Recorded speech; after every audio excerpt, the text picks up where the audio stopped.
Hey everyone, welcome to Study Glows. मेरा नाम है डॉक्टर सरिता।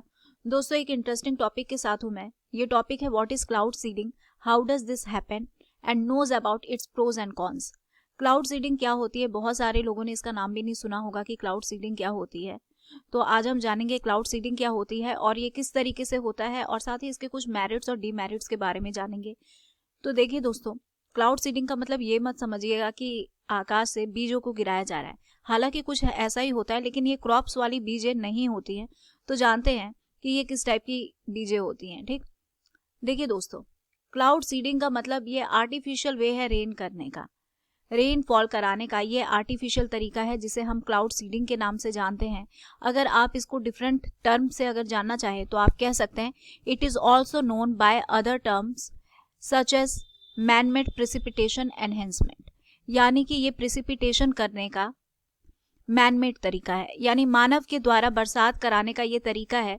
और ये जो आर्टिफिशियल रेनफॉल है, इसी को हम क्लाउड सीडिंग बोलते हैं। तो जब भी बात हो कि क्लाउड सीडिंग होता क्या है, तो क्लाउड सीडिंग का मतलब है आर्टिफिशियली रेन कराना। तो आर्टिफिशियली रेन कराने के लिए हमें कुछ केमिकल्स की जरूरत होती है, उसकी मदद से हम रेन करते हैं। किस तरीके से रेनफॉल कराया जाता है, क्यों ये जरूरी है और इसके नुकसान क्या हैं, ये सब कुछ पर हम बात करेंगे। देखिए दोस्तों, जो आर्टिफिशियल रेनफॉल है, ये कराने के लिए वो क्लाउड जो कि पहले से तैयार है, इनको वैसी अनुकूल सिचुएशन दी जाती है जिसमें वो बरसना स्टार्ट हो जाए। और ये सिचुएशन देने का काम मानव द्वारा होता है। कई बार आर्टिफिशियल क्लाउड्स को भी क्रिएट किया जाता है और उसके बाद से क्लाउड सीडिंग का काम किया जाता है। इसमें खास करके जो आपके स्पेशल एयरक्राफ्ट है, उसके बाद रॉकेट्स है, या ऐसे कोई डिवाइस जो कि छिड़काव का काम कर पाते हैं, और खास करके ये एयरक्राफ्ट डिवाइस ही होते हैं, उनका इस्तेमाल किया जाता है। एयरक्राफ्ट से सबसे ज्यादा इस्तेमाल रॉकेट्स का किया जा रहा है। ठीक है, मिसाइलों का इस्तेमाल ज्यादा लिया जा रहा है क्योंकि इनकी सक्सेस रेट ज्यादा होती है और ये चीपर हो जाते हैं आपके एरोप्लेन के कंपैरिजन में।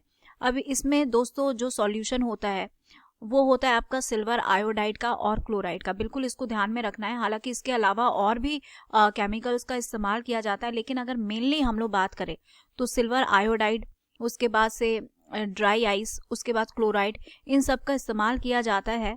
और हाई प्रेशर में इनको एयरक्राफ्ट्स में भरा जाता है, हाई प्रेशर में इनको भरा जाता है। और उसके बाद जब भी देखा जाता है वो क्लाउड जहां पर बारिश करवानी है उसके ऑपोजिट डायरेक्शन में, यानी कि जिस डायरेक्शन में विंड आ रही है, जिस डायरेक्शन से, उसके ऑपोजिट डायरेक्शन से, यहाँ पर अगर आप देख लें इस वाले डायग्राम से, विंड का डायरेक्शन यहाँ पर आ रहा है। इस साइड से अगर विंड आ रही है तो जो भी एयरक्राफ्ट है उसका डायरेक्शन बिल्कुल ऑपोजिट रहेगा। ऐसा इसीलिए रहेगा ताकि ये जो चैम्बर में भरे हुए जो भी हमारे पास सॉल्यूशन है सिल्वर आयोडाइड का, ड्राई सेल का, वो ज्यादा से ज्यादा इलाके को क्या कर सके, कवर कर सके। इसीलिए ऑपोजिट डायरेक्शन में एयरक्राफ्ट्स को रन कराया जाता है। तो इसमें दोस्तों ड्राई आइस का काम क्या होता है कि ड्राई आइस या जो हमारा सिल्वर आयोडाइड है, ये ठंडी करने वाली चीजें होती हैं। तो ये यहाँ पर अगर डाला जाता है तो जो छोटे छोटे ड्रॉपलेट्स होते हैं, इन सारे ड्रॉपलेट्स को आइस क्रिस्टल में कन्वर्ट करने का काम कर देता है, जिस वजह से ये क्लाउड हैवी हो जाते हैं। और हैवी क्लाउड क्या करने लगते हैं, आपका बारिश करना स्टार्ट कर देते हैं। तो यहाँ पर आप देख सकते हैं कि जो सॉल्ट पार्टिकल्स हैं ये एक कोर की तरह काम करते हैं। ठीक है, ये एक कोर की तरह काम करते हों, और उस कोर के, यहाँ पे ये कोर हो गया मान लीजिए, इस कोर के चारों तरफ जो भी वाटर ड्रॉपलेट्स हैं वो इकट्ठे हो जाते हैं और वो संघनन करना शुरू कर देते हैं। और जब उसके ऊपर ड्राई आइस की छिड़काव होती है तो वो ठंडे होते हैं, सॉलिडिफाइंग होने लगते हैं, हैवी हो जाते हैं। और उसके बाद से रेन ड्रॉप की मदद से, यानी कि जब वो कंडेंस हो जाते हैं, ठीक है, तो जब कंडेंस होते हैं फिर वाटर वेपर्स किस फॉर्म में निकलना शुरू हो जाता है, रेन ड्रॉप्स में कन्वर्ट होके वो जमीन की तरफ नीचे गिरना शुरू हो जाता है। तो ये जो प्रोसेस था दोस्तों आर्टिफिशियल रेन कराने का, इसे ही हम क्लाउड सीडिंग कहते हैं। जिसमें जो बादल हैं, या तो बादल को क्रिएट किया जाता है, यानी या फिर वो बादल जो कि पहले से तैयार है लेकिन बरस नहीं पा रहे हैं, उनके ऊपर ऐसा प्रेशर बनाया जाता है कि वो बरसना शुरू हो जाए। और ये काम जो कि ह्यूमन बीइंग के द्वारा किया जा रहा है, नेचुरल प्रोसेस से नहीं हो रहा है, और इसे ही हम लोग क्या बोलते हैं, क्लाउड सीडिंग कहते हैं। अब हम जानते हैं कि क्लाउड सीडिंग के प्रोस क्या है, यानी कि फायदे क्या है क्लाउड सीडिंग के। सबसे पहले तो बारिश चूंकि कराया जा रहा है तो सीधी सी बात है कि सफिशिएंट रेनफॉल होना शुरू हो जाता है, और ये बेस्ट वे है रेनफॉल को इम्प्रूव करने का। ठीक, तो रेनफॉल की जो क्वांटिटी है वो बढ़ जाती है। अगर कहीं पर बहुत कम बारिश हो रही है तो वहाँ पर आर्टिफिशियली बारिश को कराया जा सकता है और रेनफॉल की जो क्वांटिटी है उसे बढ़ाया जा सकता है। और अगर बरसात है तो बरसात बहुत ज़्यादा एसेंशियल है एरिया को फर्टाइल रखने के लिए, यानी कि जो सॉइल है उसमें मॉइस्चर मेंटेन करने का काम करता है, उसको हाइड्रेट करके रखता है, खास करके फार्मिंग पर्पस से। क्योंकि वैसे भी अगर हम भारत के बारे में बात करें, भारत में भी कई जगह आर्टिफिशियल रेनफॉल का इस्तेमाल किया जाता है। जैसे आपका महाराष्ट्र में भी किया गया, साउथ में तमिलनाडु में भी किया गया।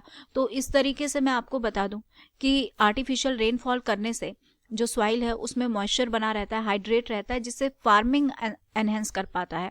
और अगर एग्रीकल्चरल प्रोडक्शन ज़्यादा अच्छा होता है तो सीधी सी बात है कि इकोनॉमी भी हमारी बूस्टअप होती है। तो कहीं ना कहीं जो इकोनॉमी है उस रीजन की, उसको बढ़ाने के लिए, लोकल इकोनॉमी को बढ़ाने के लिए जो एग्रीकल्चर प्रोडक्शन है बहुत ज़्यादा इंपॉर्टेंट है। और इस वजह से rainfall is important in achieving a proper harvest.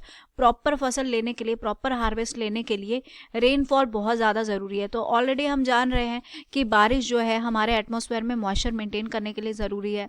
हमारा साथ ही साथ वो सारा इलाका जो ड्राई है वहाँ पे बारिश ज़रूरी है, सॉइल में मॉइस्चर बनाने के लिए ज़रूरी है, कल्चरल प्रोडक्शन जो है उसे बढ़ाने के लिए ज़रूरी है। और इस वजह से हमारा इकोनॉमी भी एनहेंस कर जाता है। इसके साथ ही दोस्तों जो क्लाउड सीडिंग है वो हेल्प करता है इम्पैक्ट ऑफ ड्रॉथ, यानी कि ड्रॉथ का जो प्रभाव है उसको रिड्यूस करने में मदद करता है। कहीं पर भी सूखा पड़ जा रहा है तो अगर सूखा पड़ रहा है इट डज मीन कि वहाँ पे रेनफॉल सफिशिएंट नहीं हो रहा है और आर्टिफिशियली रेन कराने की वजह से वो सूखे की स्थिति खत्म हो जाती है। उसके बाद हम लोग बात करें तो जो क्लाउड कवरिंग होते हैं फॉग की वजह से, तो वो क्लाउड कवरिंग को भी तोड़ने का काम, उस बैरियर को भी रिड्यूस करने का काम क्लाउड सीडिंग की मदद से हो जाता है। साथ ही पॉल्यूशन जो है उसको भी ये क्लाउड सीडिंग जो है रिड्यूस करता है। यानी कि जब भी बारिश होता है तो हमारा एटमॉस्फेयर क्या होने लगता है, क्लीन होने लगता है। जो भी हवा में छोटे छोटे पॉल्यूटेंट्स होते हैं ये सब कुछ ज़मीन के ऊपर बैठना शुरू हो जाते हैं और जो हमारा सामने का सराउंडिंग है वो बिल्कुल क्लियर हो जाता है।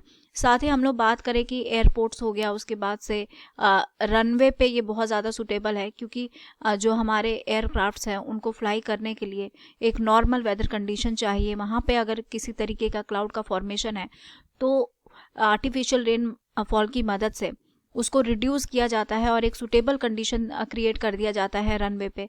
साथ ही जो ट्रैफिक जैम होते हैं या बहुत सारे एक्सीडेंट्स होते हैं जो एडवर्स वेदर कंडीशन की वजह से होता है या पॉल्यूशन की वजह से होता है, तो आर्टिफिशियल रेनफॉल क्या करता है, मदद करता है उन सारे सराउंडिंग को क्लीन करने के लिए। क्योंकि बारिश होती है तो जो हमारा सामने का एटमॉस्फेयर है वो काफ़ी ज़्यादा क्लीन हो जाता है, वहाँ पे विजिबिलिटी बहुत आसान हो जाती है। यानी कि जो दृश्यता है, देखने की जो क्षमता है या जो डिस्टेंस तक देखना वो काफ़ी पॉसिबल हो जाता है।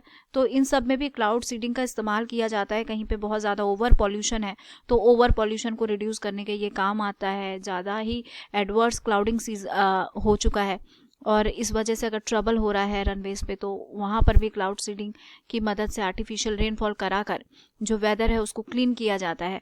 तो इस तरीके से जो हमारा क्लाउड सीडिंग है उसका बहुत ज़्यादा इम्पॉर्टेंट रोल है। खास करके दो फील्ड में तो बहुत इंपॉर्टेंट रोल देखने को मिल रहा है कि सूखे की स्थिति खत्म होती है और साथ ही साथ सफिशिएंट बारिश हो जाती है जिस वजह से एग्रीकल्चर हमारा प्रमोट कर जाता है। एक तरफ जहां हमने क्लाउड सीडिंग के फायदे देखे, दूसरी तरफ इसके नुकसान भी भरपूर है दोस्तों। सबसे पहले चूंकि ये केमिकल की मदद से किया जा रहा है, देखिए जो भी चीज़ें आर्टिफिशियल होती है ना उसके कहीं ना कहीं नुकसान तो होते हैं, उसके कॉन्स आपको देखने को मिलेंगे ही मिलेंगे। नेचर की बात ही अलग है, नेचर हमारे लिए कहीं से भी नुकसानदायक नहीं होता। ये हम होते हैं जो नेचर को नुकसान पहुंचाते हैं और उसका रिजल्ट हमें भोगना पड़ता है। तो देखिए अगर हम लोग बात करें क्लाउड सीडिंग की तो इसके कुछ कॉन्स भी हैं क्योंकि ये हार्मफुल केमिकल्स का इस्तेमाल किया जा रहा है क्लाउड सीडिंग में। तो इस वजह से जो नेचर है, हमारे नेचर के ऊपर एक एडवर्स इम्पैक्ट भी पड़ता है, एक हार्मफुल इम्पैक्ट भी पड़ता है। अगर आप नेचर के ऊपर हार्मफुल केमिकल डाल रहे हैं तो उसका रिजल्ट हम ही को देखने को मिलेगा। तो इस तरीके से जो क्लाउड सीडिंग है चूंकि केमिकल की मदद से किया जा रहा है, आर्टिफिशियली किया जा रहा है, तो जिस वजह से नेचुरल एनवायरनमेंट पर भी इसका एक हार्मफुल इम्पैक्ट देखने को मिलता है। उसके बाद ये बहुत ज़्यादा इफेक्टिव नहीं है दोस्तों। इसीलिए इफेक्टिव नहीं है क्योंकि बहुत सारे फैक्टर हैं बहुत से ऐसे एटमॉस्फेरिक फैक्टर हैं जो कि डिपेंड करते हैं क्लाउड सीडिंग के लिए, उसको ध्यान में रखना पड़ता है। मान लीजिए कि विंड का डायरेक्शन जो है बहुत ज़्यादा इंपॉर्टेंट है। अगर विंड किसी और जगह पे लेकर चली गई, हमारे जो भी हमने क्लाउड सीड्स किए हैं इन सीडेड क्लाउड्स को डिफरेंट लोकेशन में पहुंचा दी, यानी कि वो लोकेशन जहाँ पे क्लाउड सीडिंग होनी थी, अगर विंड ने उसको पुश करके धकेल कर डिफरेंट लोकेशन पे पहुंचा दिया, तो फिर इस तरीके से हमारा लोकेशन जो है ना, वो लोकेशन भी डिस्टर्ब हो जाता है। तो यहाँ पे एक प्रॉक्सिमिटी को ध्यान में रखना बहुत ज़रूरी होता है। तो एक डाउटफुल सिचुएशन यहाँ पे क्रिएट हो जाती है। फिर से दोस्तों, क्लाउड सीडिंग जो है एक एक्सपेंसिव प्रोसेस है। एक्सपेंसिव प्रोसेस इसीलिए है क्योंकि देखिए, नेचर से जो भी हमें बरसात मिलती है एकदम फ्री ऑफ कॉस्ट में हमें बारिश की बूंदें मिलना शुरू हो जाती है। लेकिन अगर हम लोग आर्टिफिशियली करा रहे हैं ये काम, तो इसमें हमें केमिकल्स के खर्चे मिलते हैं। उसके बाद से हमारे पास जो एयरक्राफ्ट्स हैं उनके भी खर्चे बियर करना होता है। तो कहीं ना कहीं ये एक एक्सपेंसिव प्रोसेस है। हर जगह इसको अप्लाई भी नहीं किया जा सकता है, यानी हर जगह क्लाउड सीडिंग भी पॉसिबल नहीं है।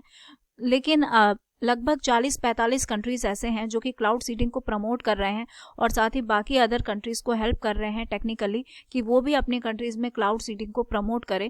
क्योंकि जिस तरीके से हमारा क्लाइमेटिक कंडीशन चेंज हो रहा है, बरसातें कम हो रही है, अनटाइम हो रही है, तो इस चीज़ को ध्यान में रखते हुए क्लाउड सीडिंग को प्रमोट तो किया जा रहा है। लेकिन उसके बाद भी दोस्तों, ये जो है एक एक्सपेंसिव प्रोसेस है। उसके बाद जब बारिश होती है तो जो एनिमल्स है, प्लांट है, इनको ज़्यादा एक्सपोजर मिलता है इस रेनफॉल का, जिस वजह से हेल्थ इशू भी डेवलप होना मतलब लिहाजमी है कि जो रिस्क है हेल्थ इश्यूज़ का, वो भी स्टार्ट हो जाता है। क्योंकि हम जो ह्यूमन बीइंग है, जब भी बारिश होती है तो मोस्ट ऑफ दी अस हम लोग घर के अंदर ही रहते हैं। लेकिन ये जो प्लांट्स हैं, एनिमल्स हैं, इनके ऊपर एक बैड इम्पैक्ट पड़ता है, एक रिस्क हो जाता है उनके साथ हेल्थ एक्सपोजर का। और अगर ज़्यादा से ज़्यादा अगर हाई लेवल का एक्सपोजर आ जाता है, हाई लेवल पे एक्सपोज हो जाता है, तो इससे कई ऐसे डिजीज़ हो जाते हैं, स्किन डिजीज़, जो कि परमानेंट होते हैं, जिसका इलाज जो है संभव नहीं हो पाता है। तो इस तरीके से हम लोग देख रहे हैं कि अगर एक इम्पॉर्टेंट बात के बारे में 2 लाइन में अगर हम बात करें कि क्लाउड सीडिंग के कॉन्स क्या हैं, तो सबसे पहली बात कि केमिकल्स का इस्तेमाल करने की वजह से एक बैड इम्पैक्ट पड़ता है हमारे नेचुरल एनवायरनमेंट पे। दूसरी बात, ये एक एक्सपेंसिव प्रोसेस है। तीसरी बात कि हेल्थ इश्यूज जो है, risk of development of health issues बहुत हाई यहाँ पर हो जाते हैं। और अगर ज़्यादा एक्सपोजर में अगर कोई व्यक्ति, पशु या पौधे आ जाते हैं, तो इससे कहीं ना कहीं जो स्थिति है वो सही नहीं बनती है और ह्यूमन बीइंग, एनिमल्स के ऊपर परमानेंट स्किन प्रॉब्लम्स भी देखने को मिलते हैं। आई होप दोस्तों कि लेक्चर आप लोगों के लिए नॉलेजेबल रहा होगा। क्लाउड सीडिंग क्या है, किस तरीके से कराया जाता है, इसके प्रोज और कॉन्स क्या हैं, ये अब आप लोगों को बहुत अच्छे से क्लियर हो गया होगा। So here is the end of this lecture. Thank you so much for your attention. और दोस्तों, मेरे लेक्चर के जो PDF हैं वो आपको स्टडी ग्लोस के टेलीग्राम चैनल पर मिल जाएंगे। तो आप वीडियो को लाइक करें, शेयर करें और उसके बाद चैनल को ज़रूर सब्सक्राइब करें। Thank you so much.